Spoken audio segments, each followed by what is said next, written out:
ಕೆಲವೇ 60 ದಿನದಲ್ಲಿ ಗಜ ಪಯಣ ಕೂಡ ಸ್ಟಾರ್ಟ್ ಆಗುತ್ತೆ.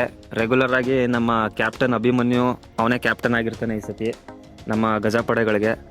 ಅದ್ರ ಜೊತೆ ಹೊಸ ಆನೆಗಳು ನೋಡೋ ಚಾನ್ಸಸ್ ತುಂಬಾ ಇದೆ. ಏನಕ್ಕೆ ಅಂದರೆ ಈಗ ಎಲ್ರಿಗೂ ಗೊತ್ತು, ಆಲ್ ಓವರ್ ಕರ್ನಾಟಕ ನ್ಯೂಸ್ ಆಗಿರೋದೇ ಕಂಜನ್ ಈ ಸತಿ ದಸರಲ್ಲಿ ಭಾಗವಹಿಸಂಗಿಲ್ಲ ಅಂತ. ಹಾಗೆ ಸುಗ್ರೀವಂದು ಒಂದು ಇನ್ಸಿಡೆಂಟ್ ಆಗಿತ್ತು, ಆದರೆ ಅದನ್ನು ಏನು ಮಾಡ್ತಾರೆ ನೋಡಬೇಕು. ಎಲ್ಲ ಆನೆಗಳು ಬರಬೇಕು. ಸುಗ್ರೀವ ತುಂಬ ಚೆನ್ನಾಗಿ 3 ವರ್ಷನೂ ದಸರಾ ಮಾಡಿಕೊಟ್ಟಿದ್ದಾನೆ. ನೋಡೋಣ, ಇದೆಲ್ಲ ಅಧಿಕಾರಿಗಳ ಮೇಲೆ ಡಿಪೆಂಡ್ ಆಗುತ್ತೆ. ಹಾಗೆ ಡಾಕ್ಟ್ರುಗಳು ಅವರು ಸೆಲೆಕ್ಟ್ ಮಾಡ್ತಾರೆ. ಇನ್ನೇನು ಕೆಲವೇ ದಿನಗಳಲ್ಲಿ ಆನೆ ಸೆಲೆಕ್ಷನ್ ಪ್ರೋಸೆಸ್ ಕೂಡ ಸ್ಟಾರ್ಟ್ ಆಗುತ್ತೆ. ಎಲ್ಲ ಕ್ಯಾಂಪ್ಗಳಿಗೂ ವಿಸಿಟ್ ಮಾಡಿ ಏನು ಯಾವ್ದ್ಯಾವ್ದು ಒಳ್ಳೊಳ್ಳೆ ಆನೆಗಳಿದೆ, ಟ್ರೈನ್ಡ್ ಆನೆಗಳಿದೆ, ಹಾಗೆ ಅಲ್ಲೂ ಕೂಡ ಒಂದು ಲಾಸ್ಟ್ ಮೂಮೆಂಟಲ್ಲಿ ಒಂದು ಟ್ರೈನಿಂಗ್ ನಡೆಸ್ತಾರೆ. ಅಂದರೆ ಸೆಲೆಕ್ಷನ್ ಪ್ರೋಸೆಸ್ಸು ಬಾಂಬ್ ಹೊಡೆಯೋದಾಗಿರ್ಬೋದು, ಇಲ್ಲ ಆರನ್ ಮಾಡೋದಾಗಿರ್ಬೋದು ಗಾಡಿದು, ಆ ಥರ ಎಲ್ಲ ಅಲ್ಲಿ ಕ್ಯಾಂಪಲ್ಲೂ ಕೂಡ ಒಂದು ಪ್ರೊಸೀಜರ್ ಇರುತ್ತೆ. ಅದನ್ನೆಲ್ಲ ನಡೆಸ್ತಾರೆ. ಅಲ್ಲಿ ಯಾವುದು ಏನು ಎದುರಲ್ಲ, ಒಂದು ನಿಂತ್ಕೊಳ್ಳುತ್ತೆ, ಯಾವುದಕ್ಕೂ ಆರನ್ಗೆ ಎದುರದೆ ಆ ಥರ ಆನೆಗಳನ್ನ ಸೆಲೆಕ್ಟ್ ಮಾಡ್ತಾರೆ. ಈ ಸತಿನೂ ನೋಡ್ಬೋದು. ನಮ್ಮ ಹೊಸ ಆನೆಗಳಂದರೆ 2021ರಲ್ಲಿ ಬಂದಂಥ ನಮ್ಮ ಶ್ರೀರಾಮ ಕೂಡ ಇದ್ದಾನೆ. ಅವನು ತುಮಕೂರು ದಸರಾ ಕೂಡ ಲಾಸ್ಟ್ ವರ್ಷ ಅಂಬಾರಿ ಹೊತ್ತಿದ್ದ. ಅವನು ಒಂದು ಬರೋ ಚಾನ್ಸಸ್ ಇದೆ. ಇನ್ನು ಡೆಬ್ಯೂಟಾಗಿ ನಮ್ಮ ಲಕ್ಷ್ಮಣ, ಕೇವಲ 37 ವರ್ಷ ಅವನಿಗೆ, ಅವನು ಕೂಡ ಬರೋ ಚಾನ್ಸಸ್ಸು ಇದೆ. ಅವನು ಕೂಡ ಕಾರ್ಯಾಚರಣೆದೆಲ್ಲ ರೆಗ್ಯುಲರ್ ಆಗಿ ಭಾಗವಹಿಸ್ತಿದ್ದಾನೆ. ಅವನು ನೋಡೋಕ್ಕೆ ಸಖತ್ತಾಗಿದ್ದಾನೆ. ಒಂದು ಸೇಮ್ ಸುಗ್ರೀವನ ಹೈಟು, ಪರ್ಸ್ನಾಲಿಟಿ, ದಂತ ಎಲ್ಲ ಜೋರಾಗೇ ಇದೆ ಅವನಿಗೆ. ಅವನು ಬಂದರೆ ದಸರಾಗೆ ಚೆನ್ನಾಗಿರುತ್ತೆ. ಅವನು ಸ್ವಲ್ಪ ಅಗ್ರೆಸಿವ್ ಆನೇನೆ, ಆದರೆ ಕಂಟ್ರೋಲ್ ಮಾಡ್ತಾರೆ ಅವ್ರ ಮಾವುತರು, ಕಾವಡಿಗಳೆಲ್ಲ ಕಂಟ್ರೋಲ್ ಮಾಡ್ತಾರೆ. ಟ್ರೈನ್ಡ್ ಆಗಿರ್ತಾನೆ ಅವನು. ಇನ್ನು ನೋಡೋಕ್ಕೆ ನಮಗೆ ಕಂಜನ್ ಬರದೇ ಇರೋದ್ರಿಂದ ಅಯ್ಯಪ್ಪ ಸೆಲೆಕ್ಟ್ ಆಗಿತ್ತು ಕಳೆದ 3 ವರ್ಷದಿಂದ. ಆದರೆ ಈ ಇನ್ಸಿಡೆಂಟ್ ಆದಮೇಲೆ ಒಂದು ಚಿಕ್ಕ ಜಾನೆಗಳನ್ನ ಸೆಲೆಕ್ಷನ್ ಮಾಡೋದು ಡೌಟೇ ಅನಿಸುತ್ತೆ. ನಮ್ಮ ಪ್ರಕಾರ ಭೀಮಾ ರೆಗ್ಯುಲರಾಗಿ ಬಂದೇ ಬರ್ತಾನೆ ಚಿಕ್ಕ ಜಾನೆ ಅಂದರೆ. ಏನಕ್ಕೆ ಅವನದೇನು ಸಮಸ್ಯೆ ಇಲ್ಲ. ಇನ್ನು ಚಿಕ್ಕ ಜಾನೆಗಳು ಹೊಸ ಆನೆಗಳ ಥರ ಒಂದು ಸಾಹಸಕ್ಕೆ ಕೈ ಹಾಕಲ್ಲ ಅಂತ ನಮ್ಮ ಪ್ರಕಾರ ನಾವು ಅಂದ್ಕೊಂಡಿದ್ದೀವಿ. ಆದರೆ ನೋಡಬೇಕು ಇನ್ಯಾವುದಿದೆ ಆನೆ ಅಂದರೆ ಹರ್ಷ, ನಮ್ಮ ಲೆಜೆಂಡ್ರಿ ಹರ್ಷ, ಅವನು ಕೂಡ ಕರೆಸ್ಬೋದು. ಅವನಿಗೂ ಸುಮಾರು ವರ್ಷ ದಸರಾ ಮಾಡಿರೋ ಅನುಭವ ಇದೆ. ಲಾಸ್ಟ್ ವರ್ಷನೇ ಸೆಲೆಕ್ಟ್ ಆಗಿತ್ತು ಹರ್ಷ, ಆದರೆ ಸಬ್ಸ್ಟ್ಯೂಟಲ್ಲಿತ್ತು. ಮದ ಇದ್ದಿದ್ದ ಕಾರಣ ಅವನು ಬರಲಿಲ್ಲ. ಇನ್ನು ನಮ್ಮ ವಿಕ್ರಮ ಆನೆ ಇದೆ. ವಿಕ್ರಮ ಆನೆ ಬಗ್ಗೆ ಹೇಳಬೇಕು. ಅವ್ನಿಗೆ ಏಜು 62 ಕೊಟ್ಟಿದ್ದಾರೆ, ಆದರೆ ಅವ್ನ ಏಜ್ 62 ಥರ ಕಾಣೋದಿಲ್ಲ. ಸುಮಾರು ಒಂದು 51-52 ಥರ ಕಾಣ್ತಾರೆ. ಅವನ್ನೇ ಕರ್ಕೊಬಂದರೆ ಆಯ್ತದೆ. ಎಷ್ಟು ಸೂಪರ್ ಆಗಿರೋ ಆನೆ. ಅವ್ನ ದಂತ ಆಗಿರ್ಬೋದು, ಅವನಿಗೆ ಫಿಸಿಕಲ್ ಫಿಟ್ನೆಸ್ಸು ಎಲ್ಲ ಚೆನ್ನಾಗಿದೆ. ಅವನು ಒಂದು ಪಾರ್ಟಿಸಿಪೇಟ್ ಮಾಡ್ಬೋದು ದಸರಾದಲ್ಲಿ. ವಿಕ್ರಮ ಆನೆನೋ ನಮ್ಮ ಜನಗಳು ನೋಡ್ಬೋದು. ಮೊದಲೆಲ್ಲ ಆನೆ ಪ್ರಿಯರು ಕಮ್ಮಿ ಇದ್ದರು. ವಿಕ್ರಮ ಯಾರು, ಹರ್ಷ ಯಾರು, ಗಜೇಂದ್ರ ಯಾರು ಅಂತ ಒಂದಷ್ಟು ಐಡೆಂಟಿಫೈ ಮಾಡೋಕ್ಕಾಯ್ತಾರಿಲ್ಲ.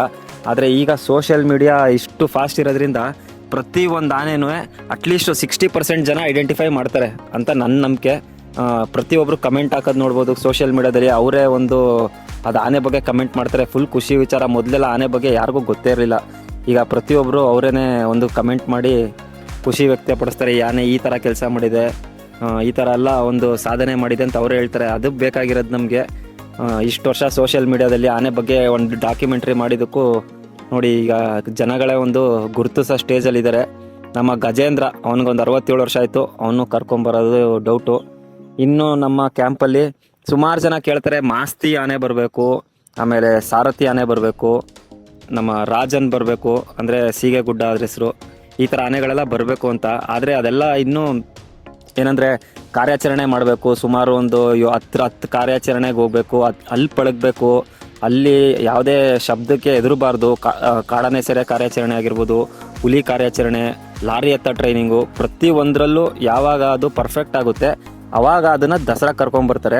ಆವಾಗ ಅದು ಬಂದು ಇಲ್ಲಿ ಆರಾಮಾಗಿ ಯಾವುದೇ ಸೌಂಡ್ಗೆ ಎದುರದೆ, ಒಂದು ಜನಗಳನ್ನ ನೋಡಿ ಎದುರದೆ ಒಂದು ಚೆನ್ನಾಗಿ ಪರ್ಫಾರ್ಮೆನ್ಸ್ ಮಾಡುತ್ತೆ ಆನೆಗಳು. ಅಭಿಮನ್ಯು ಅಂಬಾರಿ ಹೊರದು ಲಾಸ್ಟ್ ವರ್ಷ ಆಗಿರ್ಬೋದು, ಆದರೆ ಆ ಆನೆ ಜಾಗ ತುಂಬಕ್ಕೆ ಬೇರೆ ಯಾವ ಆನೆ ಕೈಲೂ ಆಗಲ್ಲ. ಆದರೆ ಅಂಬಾರಿ ಹೊರಕ್ಕೆ ನೆಕ್ಸ್ಟು ತುಂಬ ಕಾಂಪಿಟೇಷನ್ ಇದೆ. ಸುಮಾರು 40-45 ವರ್ಷದ ಆನೆಗಳು ನಮ್ಮ ಕಾಂಪಿಟೇಷನಲ್ಲಿ. ಪ್ರಶಾಂತ ಆಗಿರ್ಬೋದು, ನಮ್ಮ ಧನಂಜಯ, ಮಹೇಂದ್ರ, ಏಕಲವ್ಯ, ಸುಗ್ರೀವ, ಇಷ್ಟು ಆನೆಗಳು ಲೈನಲ್ಲಿದ್ದಾವೆ. ಯಾವ ಆನೆ ಕೊಟ್ಟರು ಕಣ್ಣು ಮುಚ್ಕೊಂಡು ನಾಳೆ ಅಂಬಾರಿ ಹೊರಬೇಕು ಅಂದರೆ ಹೊರಕ್ಕೆ ರೆಡಿ ಇರೋ ಆನೆಗಳು. ಏನಕ್ಕಂದರೆ ಅಷ್ಟು ಟ್ರೈನಿಂಗ್ ಮಾಡಿದ್ದಾರೆ. ಸುಮಾರು 4 ವರ್ಷದಿಂದ ಎಲ್ಲ ಆನೆಗಳಿಗೆ ಮರಳು ಮೂಟೆ ಹಾಕಿದ್ದಾರೆ. 1000 kg ಮೇಲೆ ಮರದಂಬಾರಿ ಹಾಕಿ ಟ್ರೈನಿಂಗ್ ಮಾಡಿಸಿದ್ದಾರೆ. ಎಸ್ಪೆಷಲಿ ಧನಂಜಯ ಫುಲ್ ವೆಯ್ಟ್ ಹಾಕಿ ಟ್ರೈನಿಂಗ್ ಮಾಡಿದ್ದಾರೆ. ಇನ್ನು ನಮ್ಮ ಮಹೇಂದ್ರ ವಿಚಾರಕ್ಕೆ ಬಂದರೆ ಅವನು ಸತತವಾಗಿ 3 ಸತಿನೂ ಸಕ್ಸಸ್ಫುಲ್ ಆಗಿನೇ 3-4 ಸತಿ ಶ್ರೀರಂಗಪಟ್ಟಣ ದಸರಾ ಕೂಡ ಮಾಡಿಕೊಟ್ಟಿದ್ದಾನೆ, ಯಾವುದೇ ಒಂದು ತೊಂದರೆ ಇಲ್ಲದೆ. ಈ ಥರ ಒಂದು ಕುಮ್ಕಿ ಎಲಿಫೆಂಟು ಹಾಗೆ ದಸರಾ ಮಾಡಿಕೊಡೋ ಎಲಿಫೆಂಟ್ಗಳು ನಮ್ಮಲ್ಲಿದೆ, ಯಾವುದೇ ತೊಂದರೆ ಇಲ್ಲ.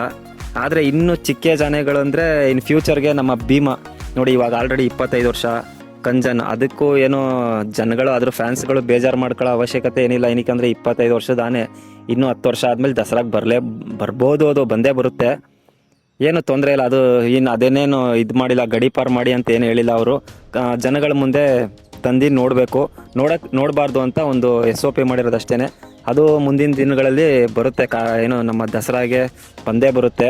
ಅದೆಲ್ಲ ಫ್ಯೂಚರ್ ಆನೆಗಳು, ಮಾಸ್ತಿ ಆಗಿರ್ಬೋದು, ಕಂಜನ್ ಆಗಿರ್ಬೋದು, ಹಾಗೆ ದುಬಾರೆ ಕ್ಯಾಂಪಲ್ಲಿ ಈಗ ಸಾರಾ ಮಾರ್ಟಿನ್ ಅಂತಿದೆ, ಅದು 30 ವರ್ಷದ ಆನೆ. ಇವೆಲ್ಲ ಫ್ಯೂಚರ್ಗೆ ಒಳ್ಳೊಳ್ಳೆ ಆನೆಗಳು. ನೋಡೋಣ, ನಮ್ಮ ಬಬ್ರುವಾನ ಕೂಡ ಇದ್ದಾನೆ, ಮೌಂಟೇನ್ ಇದ್ದಾನೆ, ಇವೆಲ್ಲ ಒಂದು ಒಳ್ಳೆ ಬ್ಯಾಚ್ ಇರೋ ಆನೆಗಳು. ಹಾಗೆ ಅಯ್ಯಪ್ಪ ಸೆನ್ಸೇಷನ್ ಅಂತಲೇ ಕರಿಬೋದು, ಕೇವಲ ಒಂದು 16-17 ವರ್ಷ ಅವನಿಗೆ. ಅವನು ಕೂಡ ಇನ್ನೊಂದು 10-15 ವರ್ಷ ಆದರೆ ಎಲ್ಲ ಒಳ್ಳೊಳ್ಳೆ ಒಂದು ಬ್ಯಾಚ್ ಆನೆಗಳಿದೆ ನಮ್ಮಲ್ಲಿ, ಏನೂ ತೊಂದರೆ ಇಲ್ಲ ಅಂಬಾರಿ ಅವರಕ್ಕೆ. ಹಾಗೆ ಕಾರ್ಯಾಚರಣೆಗಂತೂ 4 ಬ್ಯಾಚ್ ಆಲ್ರೆಡಿ ಐತೆ, A group, B group, C group, D group ಅಂತ ಎಲ್ಲ ಆನೆಗಳು ಕಾರ್ಯಾಚರಣೆ ಮಾಡ್ತಾ ಇದ್ದಾವೆ. ಈಗ 4 ಆನೆ 5 ಆನೆ ಹೋದರೆ ಅದ್ರ ಜೊತೆ ಒಂದು ಹೊಸ ಆನೆ ಕಳಿಸ್ಕೊಡ್ತಾ ಇದ್ದಾರೆ ಕಾರ್ಯಾಚರಣೆಗೂ. ಏನು ತೊಂದರೆ ಇಲ್ಲ, ದಸರಾಗಾಗಿರ್ಬೋದು, ಕಾರ್ಯಾಚರಣೆಗಾಗಿರ್ಬೋದು. ಕರಡಿ ಅಂದರೆ ಆ ಕರಡಿ ಅಲ್ಲ, ಅದು ನಮ್ಮ ಆನೆ ಕರಡಿ, ಬಬ್ರುವಾನ ಅಂತ ಅದ್ರ ಹೆಸರು. ಕರಡಿ ಅಂತ ಏನು ಸಕಲೇಶ್ಪುರ, ಬೇಲೂರು, ಹರಹಳ್ಳಿಲಿ ಕರಿತಿದ್ರು, ಅದು ಬಬ್ರುವಾನ ಅಂತ ಒಳ್ಳೆ ಹೆಸರು ಮಡಗಿದ್ದಾರೆ ನಾವು ದುಬಾರಾ ಕ್ಯಾಂಪಲ್ಲಿ. ಅದು ಬರೋ ಚಾನ್ಸಸ್ ತುಂಬಾ ಇದೆ, ಅದಕ್ಕೂ ಒಂದು 35-40 ವರ್ಷ ಅದು ಬರೋ ಚಾನ್ಸ್ ತುಂಬಾ ಇದೆ. ಆದರೆ ಅದು ಈಗ ಮೊದಲೇ ಹೇಳ್ದಂಗೆ ಲಾರಿ ಹತ್ತ ಟ್ರೈನಿಂಗ್ ನಡೀತಾ ಇದೆ. ಹಾಗೆ ಪಟಾಕಿ ಹೊಡೆದ್ರೆ ಎದುರ್ಕೋಬಾರ್ದು, ಲಾರಿ ಹತ್ತಬೇಕು, ಮೇನ್ ಕಾರ್ಯಾಚರಣೆಗಳು ಮಾಡಬೇಕು. ಕಾರ್ಯಾಚರಣೆಯಲ್ಲಿ ಸೈ ಅನಿಸ್ಕೊಂಡ್ರೆ ದಸರಾ ಏನು ಆರಾಮಾಗಿ ಮಾಡುತ್ತೆ, ಅದು ಕಾರ್ಯಾಚರಣೆಗಳು ಅನುಭವ ಆಗಬೇಕಷ್ಟೇ ನಮ್ಮ ಆನೆಗಳಿಗೆ.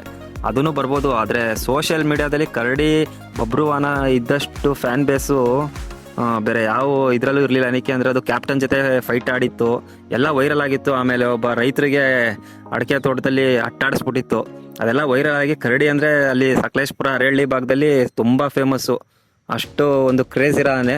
ಬರಲಿ, ಅದೂ ನಮ್ಮ ಬಬ್ರುವಾನೂ ಬರಲಿ, ರಾಜನೂ ಬರಲಿ, ಪ್ರತಿಯೊಂದು ಆನೆನೂ ದಸರಾ ಒಂದು ಅವಕಾಶ ಸಿಗಲಿ, ಅದನ್ನು 1-2 ವರ್ಷ ಮಾಡಲಿ ಅಂತ ನಮ್ಮ ಆಸೆ. ಕನ್ಫರ್ಮ್ ಆಗಿ ಬರೋ ಅಂತಂದರೆ ಇನ್ಯಾರು, ಕ್ಯಾಪ್ಟನ್ ಅಭಿಮನ್ಯು, ಧನಂಜಯ, ಭೀಮಾ, ಪ್ರಶಾಂತ, ಮಹೇಂದ್ರ, ಏಕಲವ್ಯ, ಇಷ್ಟು ಕನ್ಫರ್ಮು.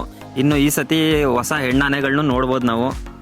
ಮತ್ತಿಗೂಡಿಂದ ನಮ್ಮ ಭುವನೇಶ್ವರಿ, ಚಾಮುಂಡೇಶ್ವರಿ ಆನೆಗಳಿದೆ, ಅಕ್ಕ ತಂಗಿರು, ಅದು ಬರೋ ಸಾಧ್ಯತೆ ಇದೆ ಅಂತ ನಾವು ಅಂದ್ಕೊಂಡಿದ್ದೀವಿ. ನೋಡೋಣ. ಹೇಮಾವತಿ ಬಂದಿತ್ತು ಲಾಸ್ಟ್ ವರ್ಷ, ಕೇವಲ 10 ವರ್ಷದ ಆನೆ. ಹೆಣ್ಣಾನೆ ಸಂಖ್ಯೆ ಕಮ್ಮಿ ಇರೋದ್ರಿಂದ ಕ್ಯಾಂಪಲ್ಲಿ ಅದನ್ನು ಕರ್ಕೊಂಬರ್ಬೇಕು.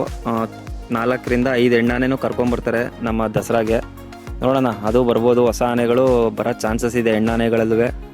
ಕನ್ಫರ್ಮ್ ಆನೆ ಇಷ್ಟೇ ಹೇಳೋಕ್ಕಾಗೋದು. ಅದೇ ಕಂಜನ್ ಒಂದನ್ನು ಬೇಡ ಅಂದಿದ್ದಾರೆ ಅರಣ್ಯ ಸಚಿವರು.